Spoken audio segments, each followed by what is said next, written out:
전격 이슈 분석 토크 쌍심지의 진행을 맡은 박선화입니다. 저희는 매주 이 시간 우리 지역의 다양한 현안을 심층적으로 풀어볼 텐데요. 오늘은 대한민국의 일상을 뒤바꾼 핫 이슈죠. 코로나19가 만든 버림의 시대를 조명합니다. 먼저 함께해 주실 분들 나와 계십니다. 김미화 자원순환연대 이사장 함께합니다. 안녕하십니까? 안녕하세요. 네.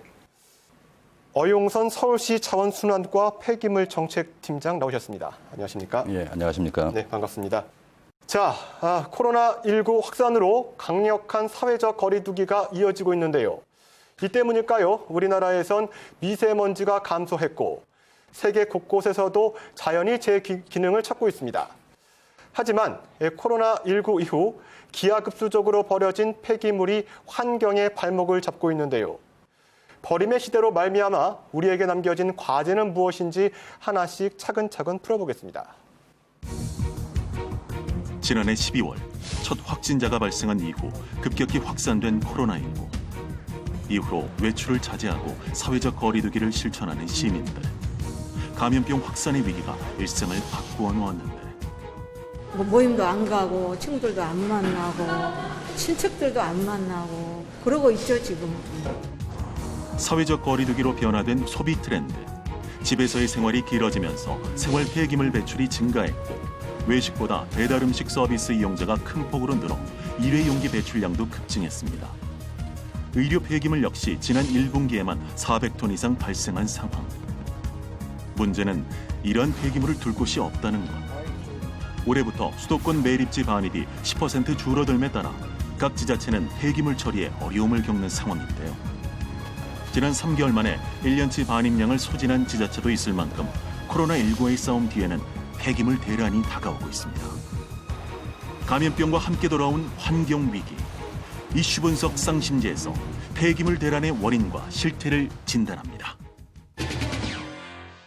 코로나19로 인해서 언택트 소비 문화, 즉 비대면 소비 문화가 증가하고 있습니다. 택배 등 배달 비중이 높아지면서 이와 관련한 폐기물이 환경 문제로 이어지고 있는데요.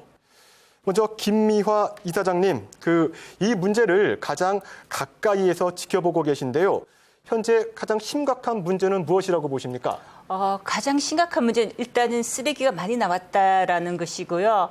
지난해 비해 갖고 일회용품의 그 용기 있죠. 네. 용기의 소비가 일반 이제 일회용 쓰레기가 증가했다라는 것이죠.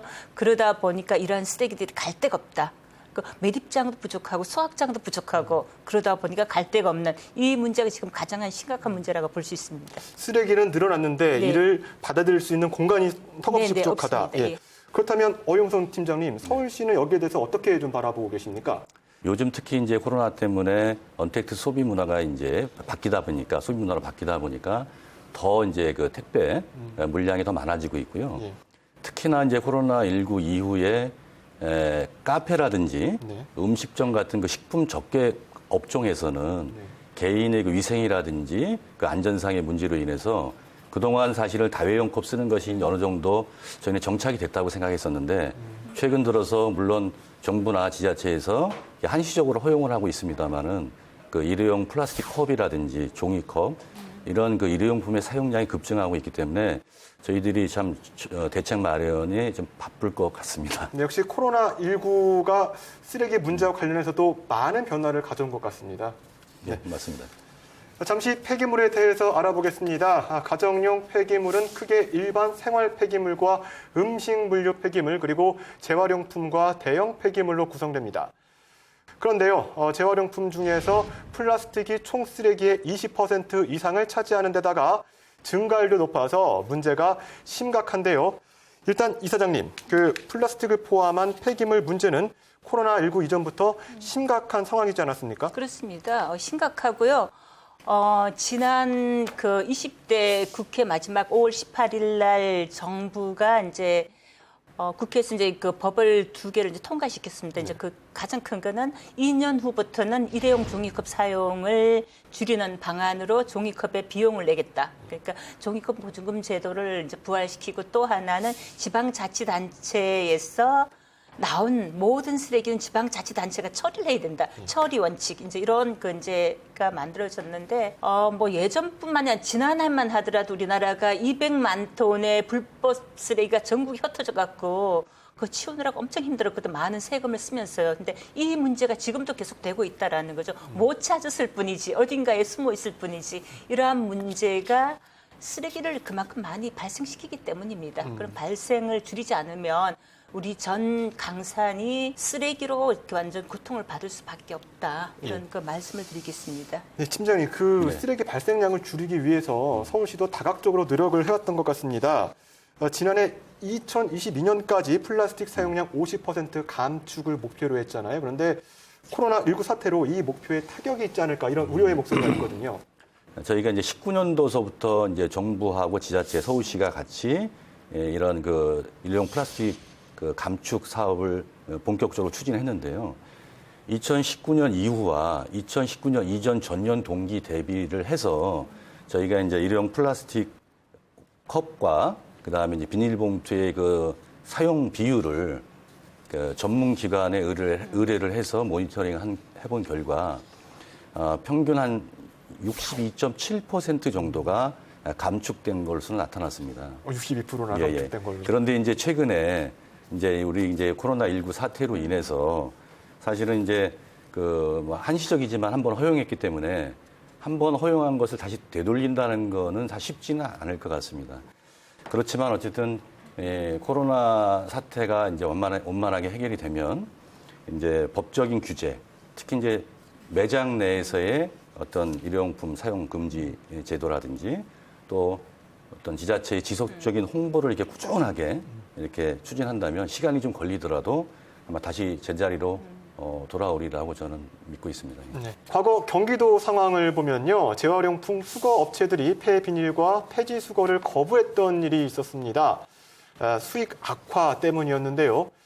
그런데 지금이 그때보다 더 위기 상황인 것 같습니다. 그 코로나19 이후에 폐기물들이 제대로 재활용되지 못하고 있는데 이사장님 그 이유가 무엇이라고 보십니까?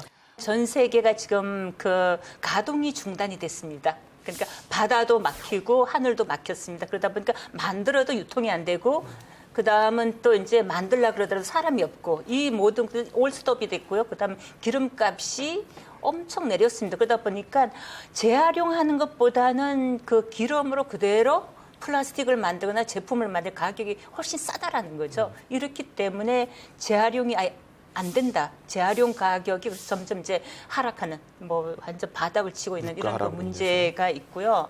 제품을 잘 만들어 놨다 그러다도 사갈 수 있는 시장이 없다라는 거죠. 예전에는 우리가 뭘 만들어 놓으면 전 세계적으로 굉장히 질 좋게 많이 사가지고 갔거든요. 지금 사가지고 가지 않습니다. 네. 이 문제가 걸림돌이기 때문에 아예 재활용 시장이 문이 닫혀 있다. 이렇게 보시면 됩니다.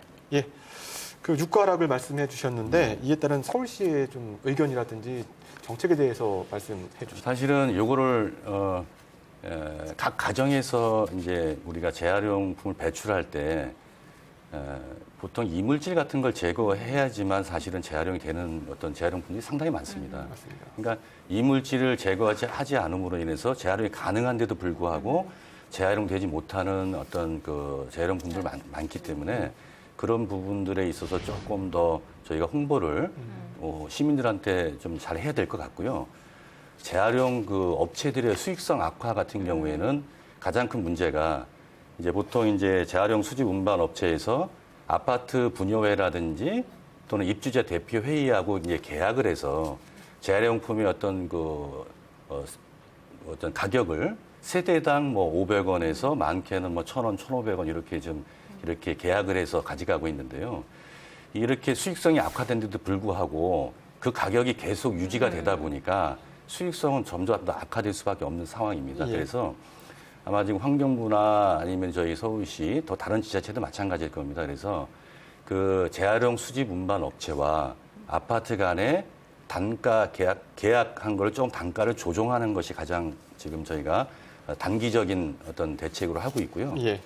두 번째는 이제 재활용의 어떤 수요와 공급이 지금 어떤 불균형한 상태이기 때문에 정부에서 예를 들어서 폐플라스틱 같은 경우에는 이제 플레이크 상태로 재생 원료 상태로 재질별로 이제 구분을 해서 현재 공공 비축을 좀 하고 있거든요. 그래서 나중에 이제 재활용 시장이 좀 나아지면 그때 가서 공공 비축한 그 재활용 플레이크를 아마 정부에서 풀려고 하는 계획을 갖고 있습니다. 그렇다면 이 재활용을 하다가 재활용되지 못한 폐기물들은 현재 어떻게 사용되고 있습니까? 뭐 사용을 할 수가 없으니까 어딘가 이제 쌓아뒀거나 예. 아니면 어딘가 뭐 몰래 버렸거나 예. 뭐 이런 상황밖에 될 수가 없다라는 거죠. 소각장이 있고 매립장이 있고 그다음 이제 자원을 하도 에너지 시설이 있습니다. 이 세 곳은 그냥 운영이 되고 있는 거죠. 운영이 되는데 너무 많이 배출하다 보니까 여기에 들어갈 수 없는 이 그 내용들이 많다라는 거죠. 그럼 이 이제 말 그대로 이런 이렇게 갈 수 없는 애들은 한때는 뭐 필리핀을 갔다가 한때는 뭐 그 불법 쓰레기 산을 만들었다가 이런 그 문제가 생기는데 지금도 얘네들이 어디에 가 있을지는 정확하게 추적하기가 굉장히 어려운. 현실은 그런데 네. 저희 서울시에서는 사실 다른 지자체에 비해 노력하는 부분은 사실 있습니다. 네, 좀 전에 이제 각 가정에서 쓰레기가 배출되면 결국은 재활용되거나 재활용을 하지 못하면 매립이나 소각밖에 할 수 없는 상황인데요. 예. 아까 우리 사회자분도 말씀하셨습니다마는 어떤 종량제 봉투 내에 어떤 그 플라스틱이라든지 합성 수지류가 포함된 게 약 한 20% 정도 됩니다. 그래서 충분히 재활용 가능한 자원이거든요. 예. 그래서 저희는 특히 이제 폐비닐 같은 비유가품의 경우에는 사실은 재활용 수집 운반업체에서 수거를 해서 가져간들 사실은 어떤 수익성 악화의 하나의 요인이거든요. 그러다 보니 저희가 지금 계획하고 있는 것은 폐비닐을 갖다가 우선적으로는 이물질을 어떤 제거해서 깨끗하게 선별을 해서 폐비닐을 다시 재생 원료로 사용할 수 있는 물질 재활용을 첫 번째로 저희가 계획하고 있고요. 예. 물질 재활용이 안 되면 단순히 이렇게 뭐 매립이나 소각하는 것이 아니라 저희가 발전소라든지 시멘트 회사 소속로라든지 그래서 외국에서는 한 거의 60% 이상이 아마 발전소나 시멘트 회사의 어떤 연료로 사용하고 있거든요. 예. 그러니까 재활용이 잘 안 되는 어떤 이 비유가품의 경우에도 네. 저희가 그 물질 재활용 또는 에너지 회수를 통해서 그냥 막 방치하거나 이러지는 않을 계획을 갖고 있습니다. 네. 또 이런 쓰레기 처리 문제와 관련해서 서울시 등 지자체의 고민도 큰 것 같습니다. 지금부터는 지역 이야기를 좀 나눠볼 텐데요. 서울 송파 자원순환공원의 경우 하루 처리할 수 있는 재활용 쓰레기량이 70톤이라고 합니다. 하지만 최근 86톤까지 늘었다고 하는데요. 인력을 더 배치했음에도 직원들은 매일 초과 근무를 하고 있는 실정입니다. 네, 팀장님. 비단 이런 문제는 송파구만의 문제는 아닌 것 같습니다. 관련 시설 추가 건립이나 혹은 시설 개선에 대해서 고민이 클 것 같은데요. 여태까지는 그 유가 하락 문제만 없었으면 사실은 이제 이 유가품은 돈이 되는 거였기 때문에 서로 가져가려고 경쟁을 했었던 상황입니다. 다만 단독주택이나 이제 빌라 같은 경우에는 이제 공공, 특히 지자체에서 수거를 하는 지금 영역에 속해 있는데요. 아마 코로나19 사태로 인해서 송파 자원순환센터, 아마 송파 선별장 같은데요. 재활용 업체들이 재생 원료를 만들어도 바로바로 이제 수요처가 이제 사실 많이 없기 때문에 그게 아마 적체되다 보니까 선별장에서도 적체가 된 것 같은데요. 이 문제는 아마 코로나 사태가 지나면 좀 어느 정도는 해소되지 않을까 생각이 되고요. 현재 서울시 공공선별장인 총 저희가 하루에 827톤 정도의 재활용 제품을 선별할 수 있는 능력을 가지고 있습니다. 그런데 앞으로 저희가 올해도 지금 한 50톤 정도 증설 계획이 있고요. 2024년까지는 총 424톤, 하루에 424톤의 선별 시설을 더 확충해서 단독주택이라든지 서울 지역 빌라에서 나오는 재활용품에 대해서는 저희가 100% 분리 선별을 할 수 있도록 지금 계획을 가지고 있습니다. 네, 서울시의 정책에 대해서도 말씀을 들어봤고 올해부터 수도권 매립지 반입 총량제가 실시되고 있죠. 당초 서울은 3622톤을 감축 목표로 잡았는데요. 코로나19가 많은 변수를 만들었습니다. 송파구 사례만 보더라도 감축 목표를 달성하기란 어려워 보이는데 폐기물 자체 처리를 반대하는 서울은 수도권 폐기물의 40%를 차지하고 있습니다. 김미화 이사장님, 수도권 매립지 반입 총량제 어떻게 대응을 해야 할까요? 뭐 반입 총량제는 당연하게 가야 되는 거고요. 이제 거기 대비해 갖고 이제 얼마나 이제 감량을 해야 되느냐. 매년 이제 반입 총량제 그 말 그대로 양을 정해놓고 들어오라는 거거든요. 근데 그렇게 했는데 서울시가 올 초부터 이제 사실은 그 할당 목표를 달성하지 못했습니다. 그 1월 달부터 지난해 비해 한 30% 이제 뭐 추가 그 오버된 이런 양이 들어갔는데 이러한 것들은 아마 이제 저는 올해 이제 코로나19를 겪으면서 약간 좀 이제 조정이 될 이제 부분들이 있을 것 같지만은 이후에도 이제 수도권 매립지 반입 총량제는 서울시가 좀 솔선수범하면서 점점 가야 되고 수도권 매립지 지역 주민과의 갈등을 풀려면 서울시가 쓰레기를 전반적으로 줄여야 되는 이 절대절명의 지금 순간입니다. 예. 팀장님, 서울시가 솔선수범을 보여야 된다고 말씀하시는데요. 저는 당연히 서울시가 솔선수범을 보여야 된다고 생각을 하고 있고요. 예. 다만 이제 우리 이사장님께서 좋은 뭐 정책 제안도 많이 해주셨는데 좀 팩트를 조금 이제 확인해야 되는 사항도 네. 있어서 서울시는 서울시에 발생한 그 폐기물에 대해서 자체 처리를 반대하고 있지 않습니다. 당연히 발생지 처리 원칙에 의해서 서울시도 서울시에서 발생한 폐기물을 처리해야 될 의무를 가지고 있다고 생각하고 있고요. 서울시는 저희가 지금 금년 1월부터 4월까지 지금 이제 수도권 매립지 반입량을 그러면은 2018년 대비해서 얼마나만큼 줄였는지를 저희가 분석을 해보니까 2018년 그 반입량 대비해서는 1.2%가 줄었고요. 다만 이제 문제는 열심히 노력하는 자치구가 있고 그렇지 않은 자치구가 있어서 문제가 되겠습니다. 그래서 구청장님들의 의지에 따라서 지금 12개 구청은 오히려 2018년 대비해서 상당히 줄었어요. 그런데 나머지 13개 구는 늘었다는 거죠. 그래서 그러다 보니 올해 말까지 이제 원래 당초 목표대로 10%를 어떤 감축하는 데는 뭐 쉽지 않을 전망입니다. 이건 궁금할 것 같아요. 그럼 가장 쓰레기량이 준 자치구가 어느 곳이고 줄지 않은 자치구는 어느 건가요? 공개해 주시죠. 그러면 줄지 않은 자치구를 공개하는 건 그렇고요. 예. 가장 많이 줄은 자치구는 알겠습니다. 종로구입니다. 네, 말 그대로 폐기물의 역습입니다. 코로나19가 몰고 온 대란 속에서 이제 대안을 고민해야 할 시기입니다. 지금부터는 앞으로의 방안에 대해서 이야기 나눠보겠습니다. 폐기물의 늪에서 환경을 구하기 위한 움직임. 환경부는 물류 유통업계와 택배 종이상자, 운송 포장재 분리배출 활성화를 위한 협약을 체결했고 포장 배달업계는 음식 용기 플라스틱을 줄인다는 발표를 했습니다. 용기를 규격화해 개수를 줄이고 두께를 최소화하는 등 경량화를 통해 용기에 쓰이는 플라스틱을 근본적으로 줄여 자원순환 사회를 실현하겠다는 뜻을 모은 겁니다. 또 올해 안으로 재활용이 쉬운 용기를 자체적으로 인증하는 제도를 도입하는 등 친환경 소비 문화를 정착시킬 계획인데요. 배달 음식뿐만 아니라 비대면 배송 서비스도 활성화되면서 기업 마케팅도 증가하고 있는 상황. 또한 최근 들어 새벽 배송 시장이 급성장하면서 많은 시민들의 소비 생활이 바뀌었고 이에 플라스틱 포장 폐기물 감축을 위해 6개의 새벽 배송 사업자와 서울시가 업무 체결을 했는데요. 서울시는 이 협약을 계기로 연간 스티로폼 박스 144만 개, 젤 아이스팩 624만 개를 줄일 계획입니다. 과연 이러한 대응책들이 폐기물 감량의 열쇠가 될 수 있을지 심층 분석합니다. 네, 앞선 영상에서 쓰레기 감소를 위한 다양한 노력을 살펴봤는데요.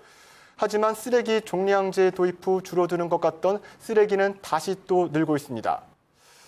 네, 어용선 팀장님, 이 폐기물을 줄이기 어려운 근본적인 이유는 무엇이라고 보십니까?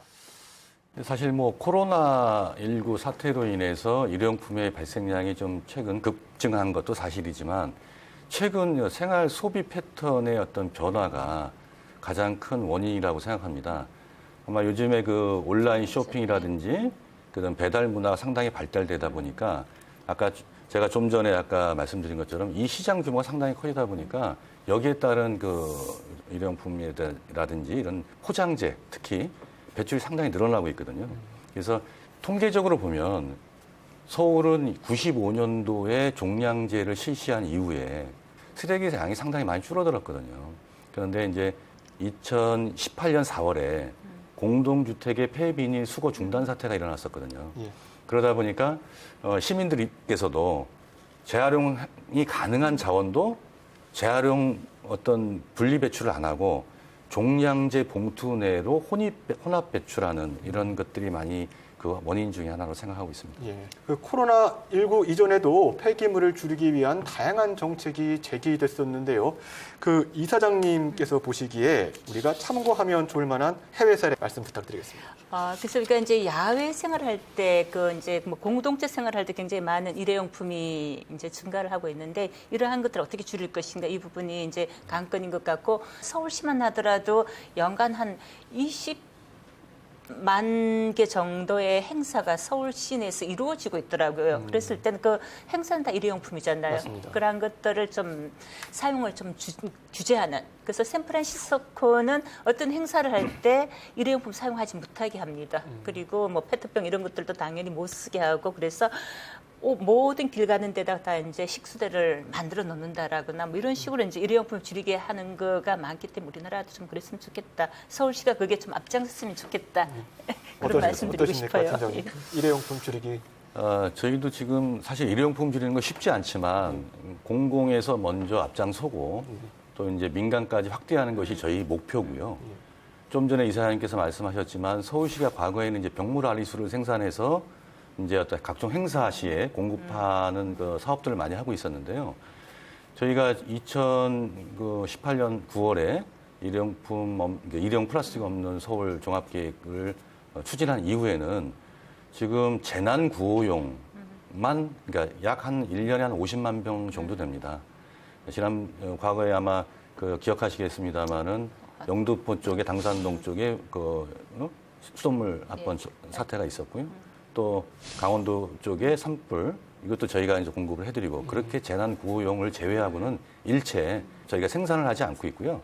사무실 내에서도 뭐 업무나 회의 또 각종 행사 시에도 서울 공공기관에서는 일체 일회용품은 제공하지 않습니다. 네, 서울시도 뭐 다각적으로 정책 마련과 노력을 진행하고 있는 것 같습니다. 그 코로나19가 종식된 포스트 코로나 시대에 대해서 말씀 나눠보겠습니다. 어떤 정책이 효과적일까요? 어영선 팀장님 말씀 부탁드리겠습니다. 지금 이제 코로나19 이후에는 물론 이제 지금 현재 정책과 포스트 코로나 이후에 이제 어떤 정책의 변화가 있는지 이제 저희도 상당히 고민 중인데요. 우선은 과거에 이제 제품의 생산, 그 다음에 소비 폐기 이 과정이 이제 어떤 선형 경제였다면 지금의 이제 저희는 이제 어떤 패러다임이 많이 바뀌었죠. 생산, 그 다음에 제품의 유통, 판매, 소비, 그 다음에 재활용까지 전 과정에서 순환 경제가 될 수 있도록 정책의 어떤 패러다임이 좀 전환이 좀 필요할 것 같고요. 그 다음에 가장 많이 쓰이는 일회용 플라스틱류. 저희는 이제 5대 품목이라고 저희가 이제 말을 하고 있는데요. 특히 이제 일회용 플라스틱 컵이라든지 빨대, 그다음 이제 비닐봉투, 그다음에 세탁 비닐, 이제 배달용품. 요 5가지 품목을 저희가 중점적으로 시민 어떤 단체 분들과 캠페인이라든지 뭐 이런 사용 줄이기 위한 사업들을 좀 같이 추진하고 있고요. 또 이제 올해는 이제 사실은 이제 그 재활용을 넘어서 최근에는 이제 뭐 트렌드가 재활용, 업사이클링 이런 거가 좀 추세이기 때문에 저희가 이제 한 개 자치구에 한 개 리앤업 사이클 플라자를 조성하는 것이 아마 저희가 가장 좀 앞으로 해 나가야 될 일이 아닌가 싶습니다.